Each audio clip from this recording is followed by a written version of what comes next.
Big Boy's neighborhood. Now, this is my pleasure to bring this person into the neighborhood, man. And this person right here, he doesn't run around saying, Big, I need an interview. Big, I need to come in. Big, put me on. But we got Big U in the neighborhood, man. Big U, welcome back to the neighborhood. Well, really, welcome to the neighborhood on air. But you've been down here with us many a times, man. How you holding up during this whole pandemic, you? Man, I had a scared.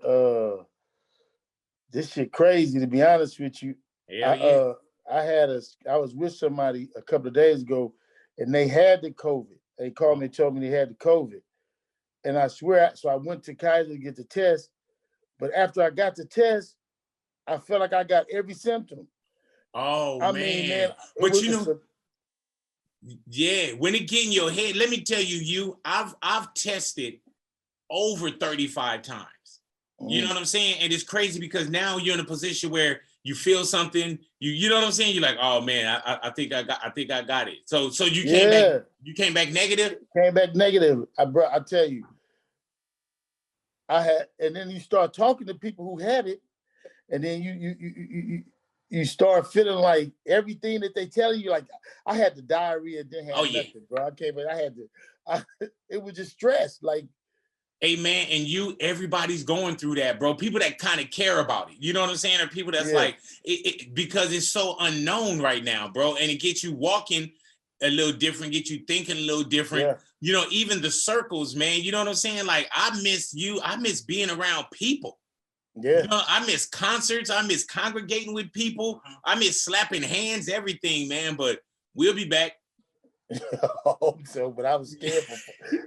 Hell yeah, you see me on Zoom right now. You know what I'm saying? Hey man, and when you was like, yeah, I was with somebody that had a couple days ago, I was like, man, this is a good thing you didn't come in here. You know what I'm saying? I was scared, bro. I'm talking about it just changed everything. Cause then my father lived with me. He 80. Oh yeah, bro. And so now I can't even go home. I can't go home. I gotta watch. So I don't want to be around my father, but then I'm stressed because I posted it, and then I'm inundated with calls. Right? Oh yeah. You know we all gonna check on you. You know what I'm saying? Yeah, man. Hey man, I wanted to bring you into the neighborhood, man, because FX has Hip Hop Uncovered, and we've seen so many, documentaries of people documenting what hip hop felt like or how somebody got in the game, and you don't pop up on a lot of things where we say, oh, you was on this one, Big U was on this one. What brought you to Hip Hop Uncovered with FX, man, and the roll call of real ones that's on there? Right. Jimmy Chris, man, Jimmy Chris, my Paru partner out of Compton. He came to me and he had an idea to do a show on managers and a documentary on management. And I was at the time I really wasn't doing it. I was just doing football and just really concentrating on getting my youngest son in the league and mess with these kids. That's really my concentration was. And then I was managing Veen Rain still at the time. Yes, sir. So we was talking about doing a show. So we went over it a couple of times. Then we decided to do it, but I wanted to do something that would be telling from our side, the point of view. And it ended up morphing into what you see now, talking about the lives of people who are behind hip hop and the people who make hip hop go. Like the big boys, the people who run the companies, who run the radio station, like to let people know, like you see the people on the mic, but how did he get the mic and maintain the mic? It's parts to that. Hey man, and the whole movement behind it though. You know what I'm saying? Like the whole movement. And then, we know some of the names but the silent people that know how to get around and you know what I'm saying? And keep somebody safe and keep somebody sane and keep somebody, you know what I'm saying? Keep the vultures away from them as well, man. Where when I had a chance to check out Hip Hop Uncovered, the episodes that they did send, it's like you get this street sense and then how the streets morph into what we see as hip hop, this record business.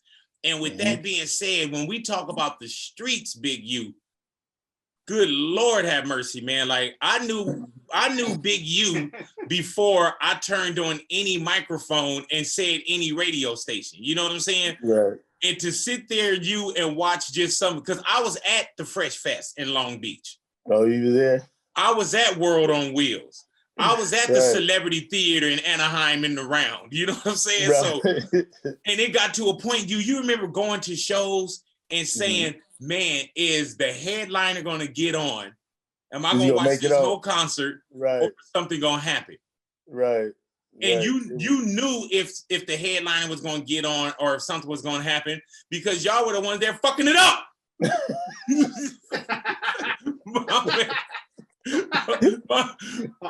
Like, man, you took World on Wheels literally. Schoolyard Hood is right on the hill. Right. but now growing up in Los Angeles, man, and we get a chance to really sit down because we got something that we're gonna do together. But growing up in Los Angeles, man, and living that day-to-day life, and it's for real.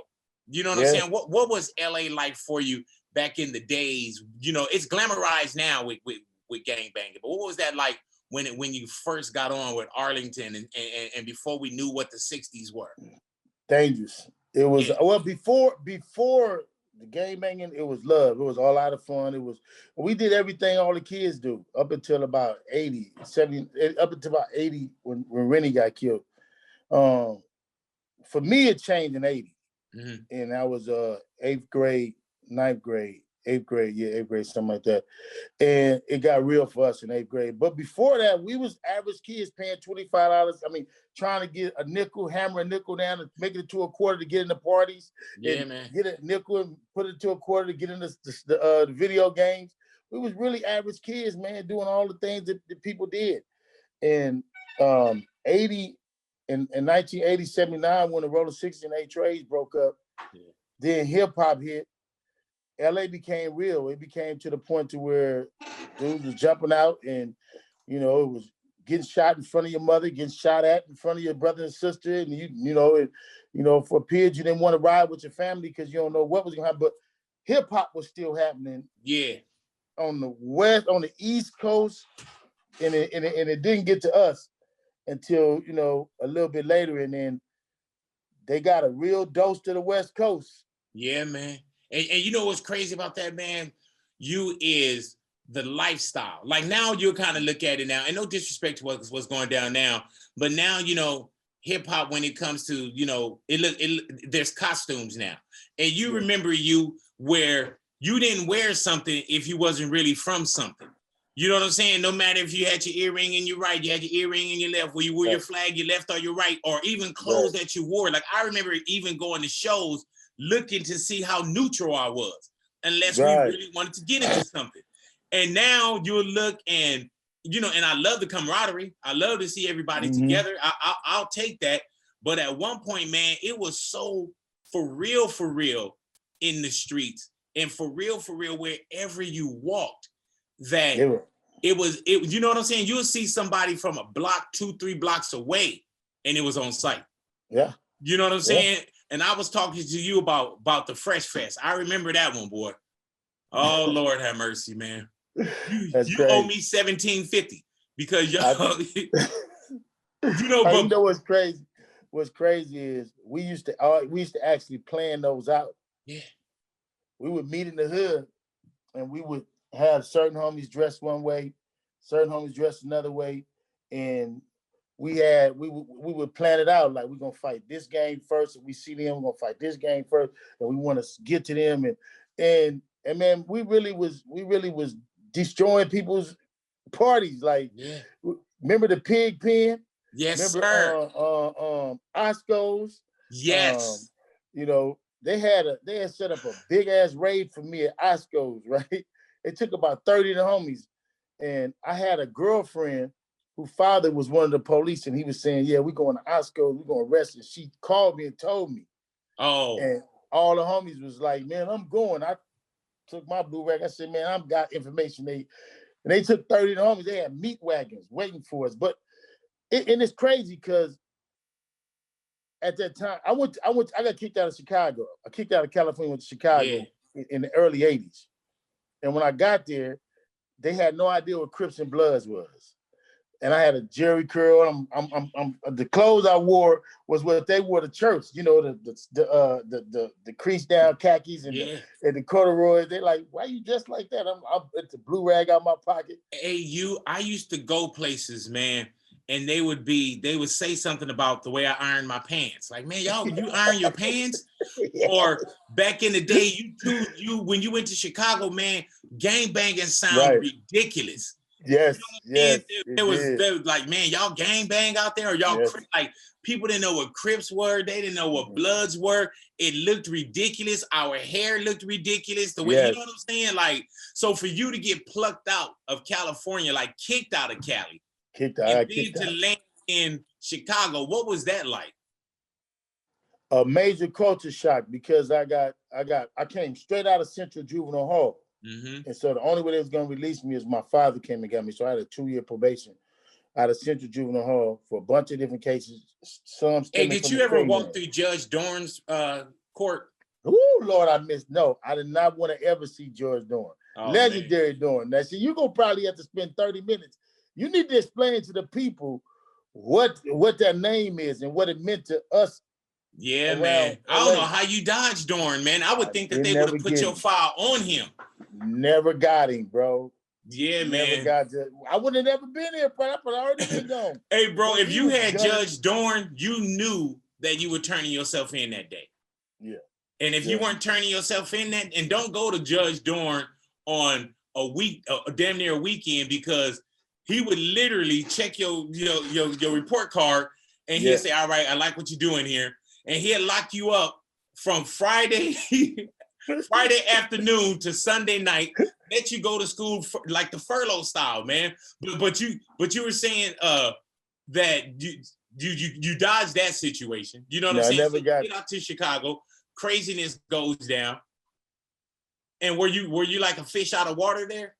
Nah, man. I had started trying to form the roller 60s out there after I had a couple of fights with a couple of them dudes. Then I was, because the difference between us and them, like, what was funny, it was funny to me, Tupac had made a great saying. Tupac said, y'all need to learn about y'all B's and C's. These dudes real G's. And they was asking me, did I know Willis, Michael Jackson, and did I go to the beach and skate? And I'm like, man, no, I don't know none of them, but I know the Smith & Wesson. Yeah, I know this. And so it was a major culture shock when I got there.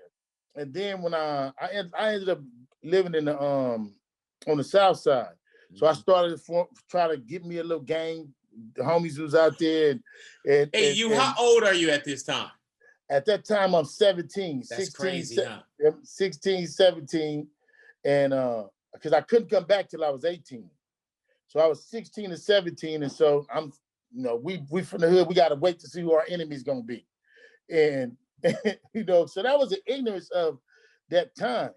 You know what I mean? I'm telling homies, y'all got to get jerry curls, and I'm trying to teach them how to dress. And then it was crazy, because the time I remember while I was in Chicago was Prince.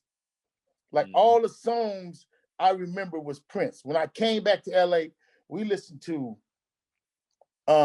Purple Rain. Yeah, is this when Doves Cry and all that when time? Doves Cry, when Prince was on, yeah, bro.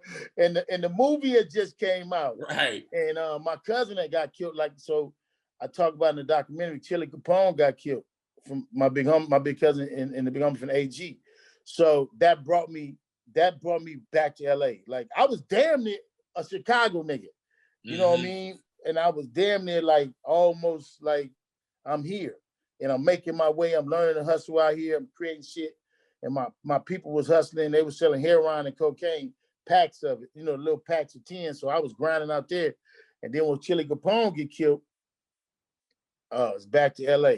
You know what I mean? Were you back to LA before you were cleared to come back, or you had already hit the clearance of 18 and you kind of came back on your own? I don't know when I got back. Yeah. It's foggy. It's foggy. Yeah, you know what I'm saying? Yeah. It's very foggy. Hey, man. And like I said, there's a real sit down that I want to do with you, man. But like when I was saying how we don't see Big U pop up on everything. You know what I'm saying? And getting involved. Then when I did get a chance to watch a couple of the episodes, I know that you're a man that's really in charge of your destiny. If you're going to tell a story is going to be told, you're going to tell it. You get involved not only with consulting, but executive producing. And I can tell by the way that it moved that it had to be you. Yeah. Working not just LA, but working the project. You know what I'm saying?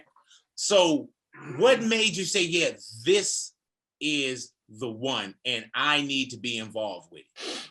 It was really a great team, man. We had so many fights in the beginning of doing this. And then Jimmy Chris, like I said, Jimmy Chris really wanted to get it done.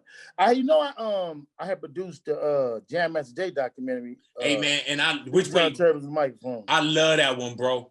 Yeah. And I'm a credit reader. I didn't even see that one. Yeah, not as far as the credits. Yeah, what made you fall in love with music though? You know what I'm saying? Because it's obvious that there is a backbone to Big U, streetwise, but you were around music. Yeah, you know what I used to play. I was actually in the band, and I was in the band. Mom's man, come on, man. We from the South to the church to the mom's maybe. I was in the band. I played the drum. I played the guitar. Mom's made me do all that. I had to sing in the choir at church. Hey man, so you always been around music. The same with me. I always like music is really a soundtrack to my life. The same way you said, man, when I was in Chicago, it was Prince. That's no style. That's a time. You know what I'm saying? So I always remember music. And I always said, man, I didn't know what I was going to do in entertainment, but I knew I was going to be around entertainment somehow. And I tried it all. You know what I'm saying? I love it. I wanted to be a spectator of it, but I also wanted to be in it. You know what I'm saying? Did you know that you wanted to be in it? Probably not playing the bass or the guitar for the church. Yeah, I didn't want to do that. I didn't always know I was gonna be in music. Because with me it was all gang banging. Yeah. So I think all the way up until I got out and back out in '88, it was really like get a pair of khakis, get a blue rag, just keep a car, and keep a pistol. It wasn't really like no vision to see shit. It was like every morning, like boom, I'm in this life. Man, like, ain't it crazy now that how you travel, bro?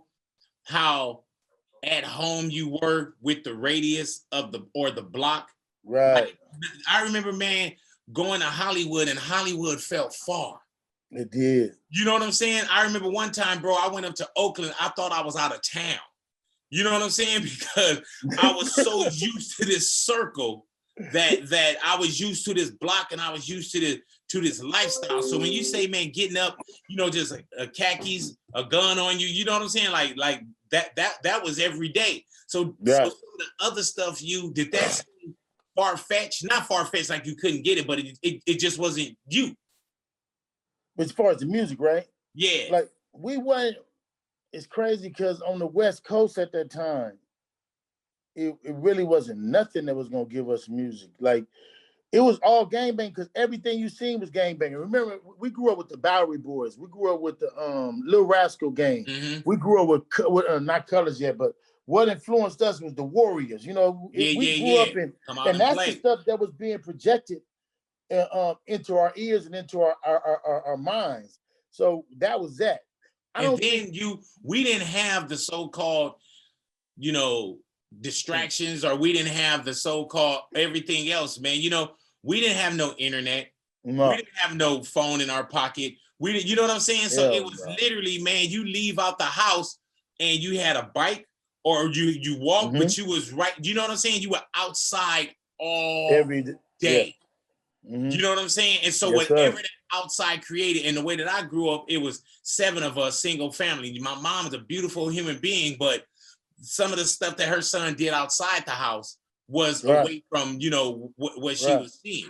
I didn't have video games. I didn't, you know what I'm saying? Like you, I tell people sometimes, I say, man, I always had a basketball, a football, something like that from when I was a kid, right? You know, I never bought a basketball or a football or anything until like I had my kids. Where the hell was I getting all these basketballs from? We took them. Yes. Remember you would have like the school name on it or something like that. Like man, I remember I had a golf club that I would walk with, like a cane. Yeah. Where the hell I get a golf club? Bro, my first motorcycle, I learned how to ride a motorcycle with. Remember Devil's Dip? Devil's Dip and Kmart's right here on Slauson where they used to ride the motorcycles. We used to go up there and we would take the bikes from the white boys would come way from the hill. They come, we on that go path. Up there. Yep, that's how we. Now it's Kenneth Hine Park. You know what I'm saying? It's crazy because even with your kids and with your family members, Big Youth, they did a fraction of what you did. You know what I'm saying? You'd be like, oh man, you know what I'm saying? But it was just real stuff. Do you ever look back you and say like, damn, man, I introduced or I was a part of a lot of wildness in Los Angeles? I do, bro. And that's what motivates me right now today to do the things that I'm doing with these kids to help improve the lifestyle of these kids. Because even before I got locked up for the long term, I read Malcolm X's autobiography. And reading my biography, it was my first time ever reading a book that talked about me as a man or a black man, a person, something I could relate to. And that's when my mindset started changing, but I was already stuck in, my living was robbing, and that's what I did. Back in the days, it wasn't about robbing no rappers back then, or it was all about, the drug man had the bag. Man. You know what I mean? So we sat on the drug man. Got up in the morning, gang banged all day, sat on the drug man, watch go get the drug man. You know what I mean? And that was our thing. But I wanted to express in this documentary the evolution of us and where we went through hip hop. Like what's crazy is I remember when you got on and I came home and it was like, remember Big Boy, yada yada. I'm like, what? Is that everybody from over that way? I'm like, and then I was like, that's evolution. And the person I always looked up to, and believe it or not, was Ice-T. Yeah, like man. I always watched Ice-T, bro. Same, man. I always watched him. I just watched him from afar, like he was just, because he came from Crenshaw. And like, I'm a Crenshaw dude. Like everything with me is Crenshaw. Everything has always been, I went to Crenshaw, my family went to Crenshaw. What about junior high and elementary? I went from, we all got routes. So I went from 59th to Horseman to Crenshaw. Then some of us went from 59 to Audubon to Crenshaw. But it was like Crenshaw, we all ended up in Crenshaw. And then from there, we go out into the world and we conquer the world. So that's what made us Crenshaw. Like even Nipsey. Nipsey didn't go to Crenshaw. Nipsey really is a Slauson boy. You know what I mean? Like I was the one pushing Crenshaw. You know what I'm saying? That's why he got Slauson on his back. He always had Slauson on his back. People never caught the correlation. So when we got ready to start pushing, I was like, bro, this is gonna get us the world. This is gonna get us the community. Because as a manager, and that's what this documentary was about. It's about people understanding there had to be somebody who was behind the artist that made a call or a connection. So we always looking to help our artists connect to the community. How can you connect to the community? And I was telling nephew, we're gonna push the Crenshaw. And he didn't get it at first. He didn't want to wear a Crenshaw shirt. Right. He was like, I ain't false flagging. I didn't go to Crenshaw. I said, man, wear the shirt, bro. And it went off. It went crazy. And so every time we, in music, you want to make an artist be related to something that's going to make the community get behind it. Because you got to get the city. And so in the beginning, I was no gang signs. I didn't want to cross out no hoods. Right. I went through all our videos. I made sure I scoured the videos. I scoured the music. I listened to the music. And you can do that, though. You know what I'm saying? Because that'll get past someone else. You know what I'm saying? It'll get past someone else, man. And everybody that you talking to are consuming your music, they ain't all exactly. And that's all they need. And especially early on, man, when you in some of the worst spots trying to get to the so-called better spots. You know what I'm saying? Like people will pull your car. How did you and Nipsey hook up? What was that relationship? I was just really kind of getting over dealing with Suge. Mm. And I like I said, I came home. I wanted everybody to see that the Crip and the Blood can really move in the city. And people didn't realize the time Suge was with me, he didn't get in no trouble. I made sure, like, bro, nah, we're not doing that. And so I started saying I'm gonna move on my own. My little nephew, Draws, TD, told me to go get Nip. But we already had been going around in the hood looking for people. And I was messing with my homeboy, Bear Claw at Claustrophobic Records. And so I was going through all the homies. Nipsey had a company called Slauson Boy Records. He was trying to form, but he hadn't finished the corporation yet. He had did the DBA, you know, down there, but he hadn't did the corporation. So then I came in, I'm like, look, we're gonna do this. He was filming videos with Dexter.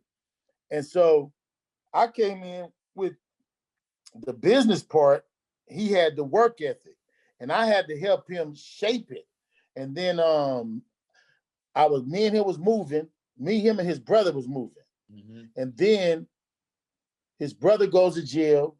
I end up I brought on Steve because every door we got to, Big U was getting to the door before we got to the door. And then Nip had already been to a lot of doors trying to get in.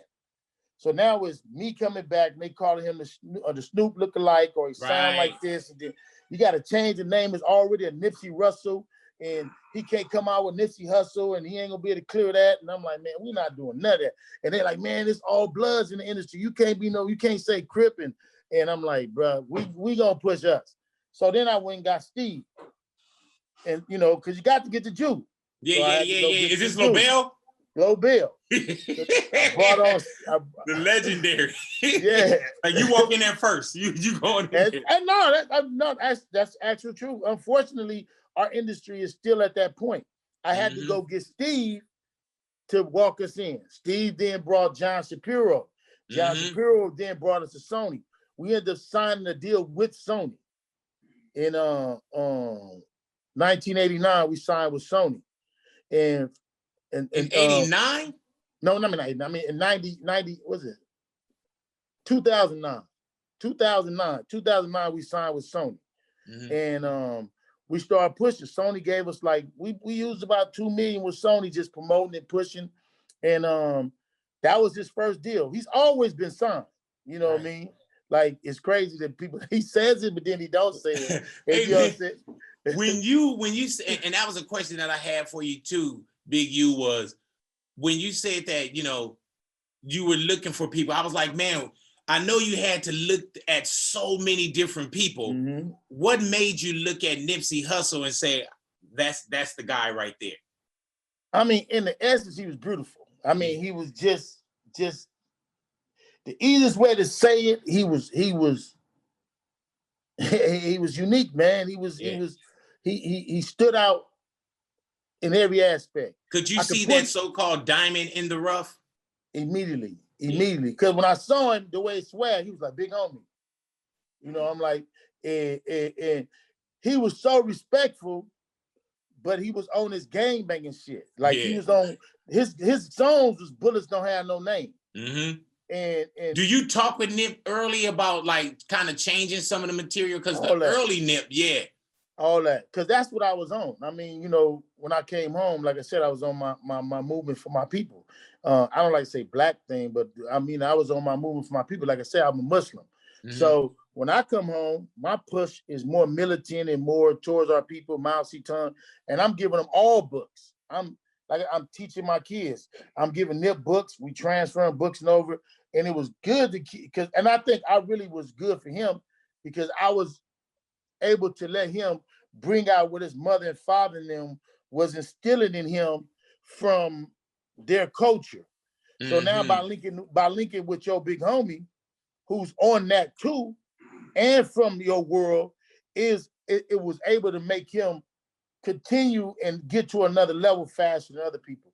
That's why you can see when I first met him, it was Rolling 60s, Bullet Ain't Got No Name, Crip this, 6-0 this, and then it eventually morphs into something bigger and better. So, because you can have it in you, but it's suppressed because it's not the time to bring it out. And it's like that with a lot of kids. You know, you get a lot of people who are creative in a lot of ways, but they can't bring that out until they either get free of something or somebody can help them bring that into life. Hey, man, and I can't imagine just, you know, like when we get to Nip, it's like, okay, there's some polish there. You know what I'm saying? He's working hard. We're seeing it. We're taking a look. And I'm talking about then we see the blow ups, whatever it may be. But I can't imagine how many real hours y'all just spent together. You know what I'm saying? Like those 10,000 hours, those outliers, those, you know what I'm saying? Those hours he lived with me. Of shaping with me. Each other. You know what I'm saying? Like, bro, he lived with me. You gotta understand. That's another thing the documentary touches on. It touches on the fact that you're gonna see from me, from Deb, from all of our perspective, we took kids or young people who were 17, 18, didn't know nobody. You gotta understand when Nip got into this business, and any artist, they young, they don't know nobody. They don't know Big Boy, they don't know Snoop, they don't know Game, they don't know Wiz. I knew all of these people. I'm the one how he met YG. First time he did a song, YG, we did it at Poon Studio.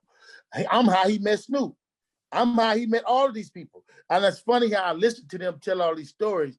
And first time he ever recorded a song with Snoop, I brought him in our studio. Me and Marley Marl had a record studio, Blue Magic Studio on Sunset Boulevard. And I was a part of Snoop League. I had them do the party at our location, which was next door. So, and I had the studio set up. So when Snoop got there, I said, Snoop, come do this verse for me. And I took Snoop right in. But that's what behind the scenes people never know. So that's what the documentary was about. It uncovers the things that people don't know. For instance, let me give another one. Like, if I'd have let Nipsey continue to go through and just straight gang banging, we could have offended so many people that nobody would ever do a song with us. We could go to parties. You can have a fight at Big Boy's neighborhood, and guess what? You fucked at every iHeart venue. Yeah. That's the things that we know. That's the things that we teach these kids. You get a hit song on the internet and the song blow up. But how do you keep going? Yeah, man. How do you keep going? How do you make those relationships? How do you know you don't charge 92.3 the beat? Nope. The real. You don't charge real. You don't charge real. You know what I'm saying? You don't do that. You don't charge them $200,000 for a show. Yeah. Where you may charge somebody else $200,000. You ain't gonna charge them. Yeah, you gotta do that. And you gotta know the politics and the politricks too. You know what I'm saying? It is not stepping down, and it's not, and sometimes you gotta use what you got to get what you want. And one thing that I always looked at you from a near and a far is that no matter what the lifestyle is or what people think they know about Big U, you've never kicked in the door and was like, man, play my motherfucking record. And you know what I'm saying? It was never no hard press. And you were also, man, like, we will get there. You know what I'm saying? You didn't look for favors, or you still don't look for favors. You don't look for a Big holla at me, Big, oh, come on, man, Big, It was like, and that's why even with the last time that I checked, when Nip said I didn't need radio to get mine, you know what I'm saying? That was real. Even though we were playing Nip in the car, we were banging y'all in the car, sometimes it wasn't on the air. But he never said, man, fuck them radio. You know what I'm saying? And it was like, I'm going to continue to work over here, and then y'all gonna meet me over here. You know what I'm saying? So I love that grind as well, man. Will there be a Big U film book? Because you got so much that we don't know. And then when you give it to us, you know what I'm saying? And when it comes straight from your mouth, man, it's not just gold, it's life gold. Like, there's a lot of tuition into the school of experience that you've paid. Not just in music, but street and life and everything, man. Have you ever thought about your movie? Yeah, we talking about it right now, and then like, of course, it's always well, I mean, after the documentary, I guess it'll get real. Right.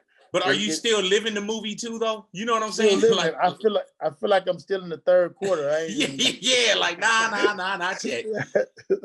But no, I feel like I got a couple of things I wrote. a couple of movies I've written, and with the acceptance now of Black and brown movies and politics, with them letting us move, is definitely one coming. I don't have a script written yet. Right. But it's in here though. Like yeah. You got it. Yeah, it's in there. Hey, Big U, and I'm paraphrasing on this one, man, but in either episode 1 or episode 2, you were in the car, man, and you made reference to like you paying back damn near for like some of the wrong. You know, can you explain that? Because I wish I would have had the exact quote, but you pretty much know what I'm talking about. I don't. That's how I live my life. I live my life on the back end because I know what we did on the front end, and I try to not try. I work hard for redemption in today. That was it. And I really look at that in a big way. I feel like helping kids and being able to give back is a mission for me. You know what I mean? Like, because if I could help give somebody their dream, I feel like they give me another brick. Yeah. Into you know what I'm saying? Because if it's a heaven, I want to go. That stairway, huh? My man working on this stairway to heaven for real. Like, yeah, man. Talk. Yeah, and it's crazy, man, because you've been very instrumental with building young soldiers into men. You know what I'm saying? And at one point when we were younger, you know, you probably made some people the you know, in LA the best gangbangers. You probably went to Chicago and made them the best gangbangers and hustlers. And then now when you say, you know what, I gotta pivot, you know, now you're building the best human beings. You know what I'm saying? Like when we see people that come from the actual, you know, like either a branch, a twig, or a you know, a limb from the big U tree, you see the human side, you know, and that's the side that I want people to also champion. I haven't had a chance to see, like they sent me, I think I got the season now. You know, I don't know if it came overnight or supposed to come today, but they sent me the 2 first episodes of Hip Hop Undercover. And then when and then when you was like, oh man, you got to see the West Coast one, I was like, oh man, I gotta see the Big U one. But my thing is this, man, that is a great franchise, and it's told by real ones who don't always jump in front of the camera. You don't see a lot of Haitian Jack. You don't see a lot of Bimmy. You don't see a lot of Dad. We right here with Big U, we don't see you doing sit downs and talking and, oh man, when I was and I am. So when you see the people that's on here, bro, telling their story and being comfortable enough, and I think a lot of people were comfortable enough to you, is because it was who brought the project to them as well. Definitely. It was definitely. Yeah. You know we've been working on this almost 4 years. And you can see it, bro. Yeah. You can see it, man. And I love when you guys are all together and y'all sitting down. And I'm like, I look at the table of all y'all together. Are y'all out at Haitian Jack's area because he couldn't travel? Yeah, we was in the Dominican Republic. And I'm looking there, man, and I'm like, man, that's a lot of real influence. And it's crazy because I was looking and I was like, man, they got a lot of stories that they told or can tell. And then I was like, damn, they got a lot of stories that they'll never tell. They'll never tell. Yeah, man. But I thank you, man. And like I say, man, we gonna sit down and we gonna do it the right way, man. I just had to bring you into the neighborhood and let everybody know that Hip Hop Undercovered is right there on FX. You guys can check that out. Premieres February 12th. And then, you know, the next day you can find it on the streams. But February 12th, you got to lock yourself in for greatness, man. And that is Hip Hop Uncovered. And we've seen a lot of goofy, you know, docuseries and documentaries and people with English accents talking about, you know, what's going on in Los Angeles. So to hear this coming from real G's mouths, amazing, bro. Yeah, real talk. I appreciate it, man. I appreciate it, man. So we gonna get together soon. If not, we'll jump back in Zoom. But Big U, I appreciate you, man, and continue to build us right, man, and continue to build these empires and these bridges as well that close those gaps up, homie.